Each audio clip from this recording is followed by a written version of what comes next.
And 3, 2, 1, begin. Yes, it's me, once again, Robert Beaumander, and this is the Big Year Podcast on the road, with an introduction from my backyard, where I'm relaxing after 31 days of birding during the spring migrations. I spent time at Point Pelee National Park, and of course, Rondeau Provincial Park, Long Point Provincial Park, and a lot of my local hotspots in the Brant County area. But while I was zipping around counting warblers and such, I encountered a lot of the birders from my local community and from, in fact, all over Ontario and some from various parts of Canada. And I decided I was going to find out what their spark bird was. Yes, the bird that got them into birding, the bird that turned them into obsessive nerds and geeks about birds, walking around in funny hats with binoculars, cameras of various sorts, and standing at the tip of Canada, the most southern point in Point Pelee, getting up at 4 a.m. to see the birds. Well, today we're going to talk to some of those people. Actually, during the course of the month, I talked to many of those people, and I recorded them for posterity and, well, this podcast. And what we're going to do together is go back to a time before the sadness of the end of migration season started and talk to the folks who were excited about migration and excited to share the stories. Well, some of them were excited, some of them were a little intimidated, shall we say, or embarrassed, perhaps. Either way, let's start with a birder that I've known for many years in Toronto. Colonel Samuel Smith Park was the place we met, photographing, I think it was a marsh wren. And, well, let her introduce her story and her spark bird. Have a listen. We are at the tip of Point Pelee National Park, where the most avid birders during spring migration come. And I'm going to talk to Nancy Barrett about what her spark bird was, the bird that got her into birding. Okay, so it's a little bit of a gruesome story, but we had a male indigo bunting collide with the windows in our house, and so it was intact but dead, and I couldn't believe that this creature actually was part of our environment. I just couldn't believe. I was really young. I was very young. Okay, you know what? Start again. I said painted bunting. It's not a painted bunting. No, you said indigo bunting. Are you sure? Yes. Are you sure? Yes. Because this guy is really annoying me. What is it? He's interviewing me. So an indigo bunting hit your window, and you knew nothing about what was out there. Yes, I did not know that these creatures lived in our world, shared our world, and I actually took it to school the next morning and put it in my desk to do a show and tell. And I showed the whole class a dead male indigo bunting. And that is my spark bird story. And now you get up at 4 a.m. to be at the tip in Point Pelee National Park during migration. Absolutely. That is awesome. But that's not the end of the story. As we were talking afterwards, Nancy related a little bit more. How old were you? 6 or 7 or something like that, right? Okay. And I left it in the desk overnight because we had kept the same desk. Came in the next morning. There were maggots in the desk. There were maggots on the chair. You sure I can't record that? You can if you want, but you really... Well, enough of maggots, and let's just continue on to our next contestant, who I met on a bridge in the park, in the woods, where we were searching for the Provincial warbler, one of the most sought-after warblers in the park every year. Who am I talking to today? You're talking to Jack Imhoff. I'm a naturalist and a biologist as well. Well, very good, and that makes you very knowledgeable about the birds, but there must have been a time when you weren't a birder that something sparked your interest in birding, or a specific bird maybe sparked your interest. Absolutely. Well, I started out as a fisherman, fly fisherman, and I spent a lot of time along rivers and streams, and I started seeing a lot of the birds that I had no clue on. And one of the things I wanted to do as a biologist was to identify everything. So that's what started it. I started with bugs, I started with then fish, then I started with insects, and then I went to birds. And then I met my wife, and she was a real avid birder, so we kept on birding. And is birding a big part of your life now? I'd say it's a medium part of my life. We usually do it seasonally, although whenever we go for a hike, we're birding as well. Bunch of feeders around our house, so when we're having breakfast, we're birding. Well, that's the same with my house. Thank you very much. You're welcome. And while we were chatting, Jack's wife actually did find the Provincial warbler, so that story had a little less gruesome an ending. I wonder how many of you are COVID birders who, at the beginning of 2020, had no real interest in being a birder, but because of COVID, started getting outside more and discovered the fun, excitement, and obsessiveness of bird watching. Well, walking through Tilden Woods later that same day, I was heading toward a spot where American woodcock was being seen, probably the same one from the previous year, and there were 4 young birders traveling along the same route as me, and we got to talking, and eventually it turned into a free-for-all, and, well, let's let them tell their story. I am in, I think, the Tilden Woods with a group of young birders who seem very enthusiastic about birding, and I want to know about the bird that sparked your interest in birding, or just the event that sparked your interest in birding. What's your name, by the way? My name is Clemens. Nice to meet you. Nice to meet you too. I think my spark bird would be a winter wren. So I started hearing these guys just in like backyard walks behind my home, and their song just like really sparked something inside of me. I really wanted to know what the bird was, and I really wanted to catch a glimpse of it. And so once I finally did, that really resonated with me, and it just sparked my interest to just continue walking around looking for new birds, and here I am now. And what's your name? I'm Kira. Kira, and how did you get into birding? I was just in a spur of a moment invited on a week birding trip to Florida. I was just like, yeah, sure, I'll go. And then now I'm here doing a bunch of birding. Is there any one bird that made you think I got to keep doing this when you were in Florida? Oh, yeah. The purple gallinule. The purple, yes, a very nice bird. And do you have any bird that you sort of have as a target here in Point Pelee? I'm still really new to birding. This is my first time in Point Pelee. Very exciting. So I have my friends to help guide me. And who's the most experienced birder here? The one you talked to. It's a really good way for us to actually bond. So we're all co-workers, and I feel like birding really brought us together, and it like created a sense of like community between us, and now we actually go and hang out outside of work, which is really nice. Who said they were a COVID birder? Oh, yeah, most of all us. of us. All of us, COVID birders, for sure. I couldn't believe how many new birders I kept meeting after 2020. And as bad as it was, it got so many people into birding, which means they're also into conservation now. And what's your favorite bird? Oh, Heather says she has one. Again, I'm not the best birder. I definitely got into it because of all these ladies. But I love northern parulas. I have to thank you all very much for indulging me and being a part of my Point Pelee special. And wasn't that fun? These encounters I've had while birding, though brief at times, were always entertaining and always informative, and really a nice way to find out more about other birders, because sometimes I'm a little bit, focused on myself. So our next one is a birder photographer who I've seen around. He's very quiet and soft-spoken, but he does have a very interesting story. So who am I speaking to today? My name is Jaroslav Slupetsky. And I've met you numerous times in different areas of Ontario, and you are an avid photographer and birder. Tell me about your earliest memories of wanting to be a birder. It's a little bit complicated.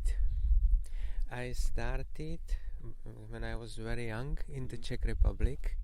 I was very interested in birds, because it's really long time ago. I cannot really remember what bird was the first one. I was always interested in nature. Nature. Yeah, and birds are, organic part of nature. So I was interested in butterflies, birds, animals, simply everything. And now you are mostly a birder and Yeah. a photographer? Yeah, it is, you like something, it's a birds, they are beautiful, and I think that automatically you want to take a picture, something like from memory, you see something, and you have, you want a picture, this is something like, keep it, keep the memory. Is there one bird that you've always wanted to see that you've never seen? Tell the truth, yes. I think it's a Kirtland warbler. So it is still, somewhere in my mind. I need to see Kirtland warbler and take good picture. That's nice. Well, thank you very much. Everybody has a different story about them get into bird. And Anaslav's was quite interesting. So next, a birder who will be a guest on the Big Ear podcast at some point. He is a cyclist, and in 2022, he did a self-powered Ontario Big Ear, which kept him to a very specific couple hundred kilometers from his home, but he only walked and cycled. And I met him in the Woodland Woods. Is it the Woodland Woods? Maybe not. Either way, he showed me the hooded warbler, which was the only hooded warbler I saw in 2022. And later that year, I helped him get the little blue heron, even though the little blue heron was white because it was a juvenile little blue heron. And this year, we caught up again, and he told me about his spark bird. I am at Point Pelee National Park with Brett Forsyth. Brett Forsyth. Thank you. Brett Forsyth did a human-powered Ontario Big Ear last year. Was it actually a record? As far as I know, if anyone knows of someone who has done a human-powered Big Ear, I'd like to know. I can't find one, so yes, I believe it is the record. How many did you see? 274 species. That is pretty good for never getting in a vehicle. Do you have an actual bird that was your spark bird, or was it just an event or something in your life? For me, there was an event of when I moved to Ontario, the first migration and seeing all the warblers come through was the thing. And then I'd say that one of the birds that really got me into it was red-breasted nuthatch. What has been your nemesis bird? Henslow sparrow was nemesis. I took that one out, and then it became cackling goose, and I took that one out on the Big Ear, and now it's Kentucky warbler. And that would be a lifer too? It would be a lifer, yeah, 100%. Well, you're not necessarily in the wrong spot, but Rondeau was just there for 2 days and did not get one. Oh, no. Well, thanks for your input, and good luck with the rest of your year. Thanks. Well, it was fun catching up with Brett, who did a Big Ear in 2022. I was doing the Canada Big Ear, and close on my heels the entire time was a very experienced birder named Bruce DeLabio, and Bruce is now doing a Canada Big Ear full out, hopefully to see even more species than I did last year. So let's join him as we ran into each other at the visitor center in Point Pelee. Hi, I'm Bruce DeLabio. We traveled the country last year, and now you're doing a full out, break that record, Canada Big Ear. And what was your spark bird? For me, it was a Nutting's Flycatcher.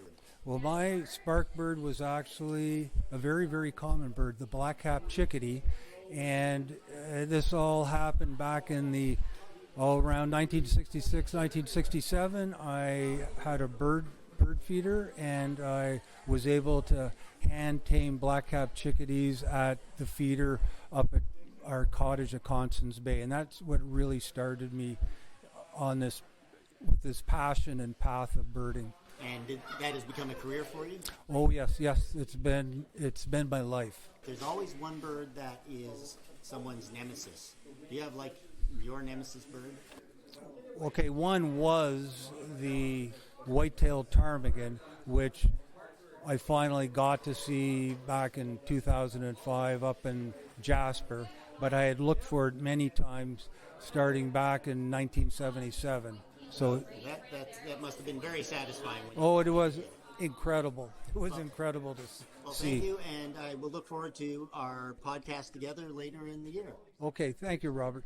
It was fun talking to Bruce at Point Pelee, catching up with him, as he was one of the inspirations I had for seeing over 450 species, because he had been one of the top birders, if not the top birder in Canada the past few years. And now one more interview from Point Pelee before I head off to other parts of Ontario during the month of May. And it's a nice young man I met before I headed home, and I had seen him around but never really got to know him, so this was my quick chance to get to know another birder that I knew by face but not by name. Okay, what's your name, by the way? Colin Gerber. Colin, for this trip, I'm just looking to find out what sparked people into birding. Some people have a spark bird or an event. What was yours? Do you have a bird? So we're camping in the Smoky Mountains, and into our sight came a large woodpecker. We took a great picture of it. It was right in front of us, and much later we went to Rondeau, near where my parents lived, and we went into the shop and picked up a field guide to try and figure out what woodpecker it was. And we narrowed it down to either a pileated or an ivory-billed.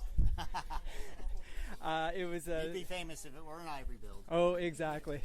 So obviously, the pileated woodpecker was notable enough that we decided to put on a pair of binoculars and walk around Rondeau, and haven't looked back since. Thank you. Colin, this is yours. I described it. Well, I guess it's hot dogs. Or sausage, or we have a little bit of soup left too. No, then I'll have a hot dog. Hot dog? As you might have surmised, I was doing that interview in the line at Point Pelee, where you get your birders breakfast and brunch. And yes, I had the hot dog. Some days it's a hamburger, but it's always really great donuts in the morning, that's for sure. The donuts that you get when you get back from the early morning excursion to the tip to re-energize you for the rest of the day of birding. Next up, I caught up with Kyle, who is an incredible bird guide and birding buddy that I've known for many years. Originally met him at Wild Birds Unlimited, where he works, and I've never really talked to him about what got him into birding, so now I'm going to find out. I am on a trail in the middle of Point Pelee National Park with... My name is Kyle Holloway. And I should have known that. Yeah. We are presently trying to find a woodcock, but I've been wandering around the park talking to strangers, and Kyle is no stranger to me, just asking them what their spark bird, what was the spark that got them into birding, or what was the bird that they saw that made them kind of devote their lives to birding. Yeah. So I've always had an interest in nature and especially like animals. I remember as a kid stalking what turned out to be a snow bunting on my school playground in the winter, which is my earliest like bird memory. But the bird that really got me involved in birding more actively was I think it was in 2001 or 2002 when the great gray owls erupted down into the GTA, and getting a pair of great grays at Tommy Thompson Park with my dad. That was the first bird I ever chased, and it was all downhill from there. That's what a lot of people say, downhill, not uphill. And the other question I'm asking is, what's your nemesis bird, or did you finish with that today? No, did not finish with that today. Although ptarmigan was a nemesis because I missed it when we went up to north of Cochrane when those ones had come down and then apparently got shot by hunters before we got up there. And Kirtland's was my nemesis last year, but got it when they came to that breeding spot. Mm-hmm. A new nemesis. It's been a long time since I saw a Worm Eating Warbler, so maybe that guy, but I haven't really actively tried for it. Thanks, Kyle. I appreciate you contributing. Not long after that, I was in Long Point Provincial Park, and it was one of those magical days during spring migration when so many different birds, including tons of warblers, were all concentrated in one spot. And that's where I met two generations of birders. I am here in Long Point Provincial Park at the bird banding area, and I have a new birder and a very experienced birder with me. And what's your name? I am Connor. And who are you? Marianne. Marianne, it is thrilling for me to see you taking Connor out birding at such a young age, because now there's no turning back for Connor. He is going to be obsessed with birds for as long as he has the will to go out there. And I normally talk to people who do big years, whether they're traveling around North America or Ontario or their own county. But today's episode is all about people's sparks. The spark bird that got them into birding, or the spark, the thing that made them want to bird. What was your first bird that you got excited about? I'd say the downy woodpecker. That's a neat bird. It's one of the first birds that's easy to identify when you get into birding. And how was it that you started taking binoculars with you and going out birding? Who was your inspiration for that? My grandma. Your grandma? Yes. Wow, what a great grandmother. Tell me, what was your spark bird, or what was your inspiration to get birding? Well, I guess from a long time ago, it was just listening to the sounds of songbirds, like commonly a robin, just sparked that interest in what is that. And because we live in Hamilton, there's a lot of great areas to bird around there and lots of trails. So just got into it that way. That is great, and you've made it a lifelong passion. I have so. Well, thank you very much, both of you, because to me, the spark that gets people into birding is part of the excitement of continuing to learn. Thank you. Thank you. I don't talk about it very often, but I have OCD, ADHD. I have a lot of cognitive and mental issues that I struggle through from day to day, and birding has become a way of funneling all that nervous extra energy. And I'm not the only one. A lot of people who have cognitive issues and ADHD and our OCD definitely benefited from birding. And that's where Kelly Sue comes in, because we discovered out birding last year that we share some of the same issues, and she is one of the people who works diligently to get the message out that birding can be such a source of joy and inspiration and benefit to people who have issues that they struggle with. And without further ado, at the Pony Barn, in the woods, again in the woods, it's always in the woods, I caught up with Kelly Sue. I am in the Pony Barn Woods at Rondeau Provincial Park as part of the Big Year podcast on the road, and I am with a friend of mine who I originally only knew as Birder KS, but what is your actual name? Kelly Sue. Some people say they have a spark bird, other people just have a spark event, and I want to know what got you into birding and why it's so important to you now. I do have a spark bird, and my spark bird was in downtown Toronto in an alleyway behind Queen and Bathurst, where I was living at the time, about 18 years ago, I would say. It was a little yellow canary. Oh. It's not a usual spark bird because it was a domestic bird, but it was lost back in the alleyway, and I came across some Americans trying to catch it, and they had to go back to the border, so they said, will you stay and catch it? And I said, I guess. And I stayed and caught it, couldn't find the owner, and eventually that bird became my best friend, and it interested me in going out and finding wild birds. Well, that is a really cool story. That is different, and that's what's really cool. That banana bird, that was his name, saved my life, and I saved his, and that is so true because it gave me something else to care about other than myself and pay attention to. And he found me at a bad time in my life, and when I started doing birding in the wild, it was the same thing. I found at that time I had not been diagnosed with ADHD yet. All I knew is that my mind was quiet when I was birding, and it just felt like such a huge relief to not have 800 things going on in my brain at the same time. So I started seeking out birding as a way of just, oh, look, the Orioles just flew behind us. Sorry. ADHD. But it's ADHD on birds.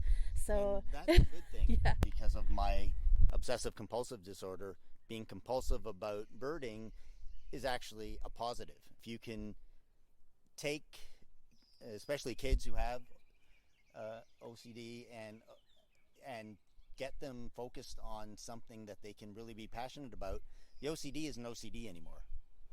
Yeah, I agree with you. And I always say there's like different superpowers to having these things. So for ADHD, it gives me hyper focus on birds. It helps me learn about birds, and it gives me somewhere for my brain to focus, and that's really important.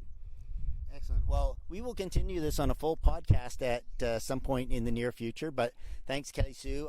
It was great great meeting you for the first time way back when in Colonel Sam. It's great being here with you too. Hopefully we're gonna go see some warblers now.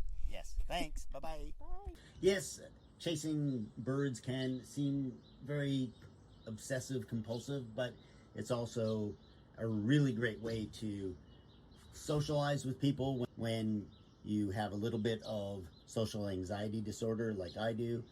When you're birding, you can sort of encounter people for short bursts and then move on. And that is what happens when we chase rare birds. In fact, recently there was a worm eating warbler in a park, and a number of us chasers showed up there, including a couple of people that I got to talk to while on the trails. And let's meet them now. So, who am I speaking to today? Colleen Riley. Colleen, we just came from seeing a worm eating warbler, which is a target bird for everybody in the spring. I didn't see one last year, and I'm so glad I had you around to tell me where it was. But what I'm asking now is what your spark bird was. What bird or what event sparked you into birding? So in my 20s, I worked in South River, cleaning up trails, portage trails, and checking campsites in Algonquin Park. So I was part of a work team staying on an island in the middle of a lake, and I decided that I was going to go sleep on the mainland by myself, which was kind of scary. But early in the morning, I woke up. I could hear otters playing by the lakeside. There was mist covering the lake, and then I looked up, and a hawk was flying straight towards my head. It made eye contact with me and then sharply veered off right over my shoulder. And that was when I knew I had to know more about birds. That is a great story. I love it. And you haven't turned back yet. And now you have turned that love of that first hawk into a birding obsession almost, because now you take people out on trips. I run the Pipits. It's a group. We go out almost every week locally, and we go as far as Long Point and Algonquin, Point Pelee. I have a website, thepipits.com, and my trips are typically listed there, but migration is on right now, so I'm a little slow to get them up. Thank you very much. That is great. It's always nice to meet people who are introducing more people into birding.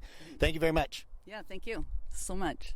And if you do live in the Greater Toronto area, look up the Pipits, because I believe you'll have a great time going out with Colleen, and she also seems to have a knack for organizing outings on days that rare birds show up in different places. So just before I headed home from the worm eating warbler sighting, another birder showed up who needed a little guidance as to where to find it, and that was a gentleman who helped me a few weeks ago, or a little longer probably, finding a flock of Bohemian waxwings. So we took a walk along the path to get to the rare warbler sighting and had a nice little conversation about his unique and very enlightening story of his spark into birding. The audio wasn't too great, but I hope to be able to enhance it and let you hear the story that Shay Smith has to share. It was during COVID times when a lot of people were discovering the outdoors, and I've always kind of been into birds, but when I saw the story of the incident with Christian Cooper and him as a birder trying to have an interaction with somebody who had an off-leash dog and it ended very poorly, that kind of negative incident was actually kind of had a representative feel for me, where I didn't realize that, hey, black people are outdoors doing stuff with birds and nature, which you don't really see a lot of. So it got me interested, and I started looking into, what is this birding thing, how to do that, where could I find birds, and kind of got hooked from there. And now there's no turning back. Absolutely not. We're meeting warblers in the middle of Halton region somewhere. Exactly. Well, yeah. That's a great story. Thank you for sharing. And yeah, no problem. Hopefully before you have to leave, this worm-eating warbler will show up. Hopefully, yeah. Appreciate it. Thanks. And Shay did eventually get to see the worm-eating warbler, and of course I got to see it, which was sort of a do-over bird from 2022, and one of the few birds I've seen this year that I did not get to add to my list last year. And finally, before we go, I'm going to let my friend Andy tell you about his bird. Unfortunately, we were on the beach in Point Pelee, and it was my first time using my recording device, and the wind got the best of me, so it's only a partial bit, but Andy will be on a future podcast as well, because he did an Ontario Big Year along with 5 or 6 other awesome birders who spent all of 2022 birding in the entirety of the province of Ontario. And he has an interesting story to tell, and we've worked on birdhouse projects together, so I'll let you have a listen to his spark bird, and that will wrap it up for today. All right, we're on the beach in Point Pelee National Park, and who do I have in front of me right now? Andy Nguyen. Andy, I'm wandering around the park asking people what their spark bird was for getting into birding. A red crossbill, and I, for some reason, wanted to attract one to my feeder in Southern Ontario, and I don't know, there was something about them that seemed really neat. I don't think I would ever get one on my feeder, but it made me start feeding birds, and that's how I got into kind of just watching birds in my yard. Well, didn't that end abruptly? Well, yes, it did.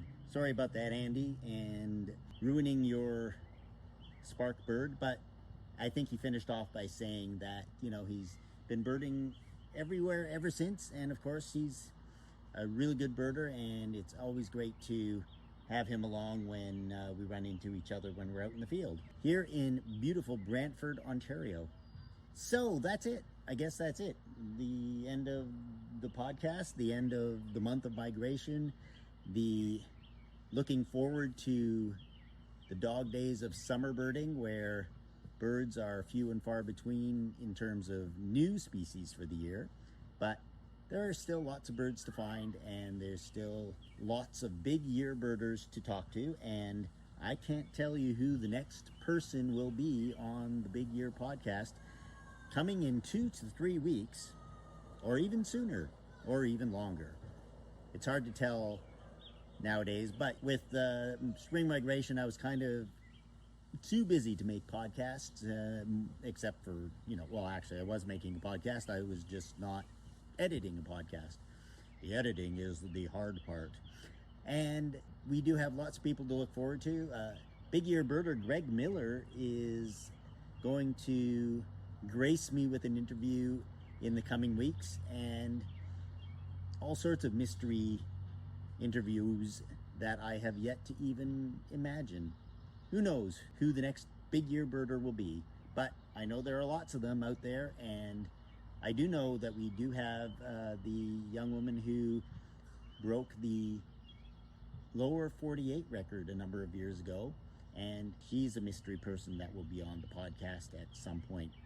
So anyway, I'm rambling, and it's just because I don't want to say goodbye, because I know you're all having a great time listening to me ramble, but I guess it's time to go birding.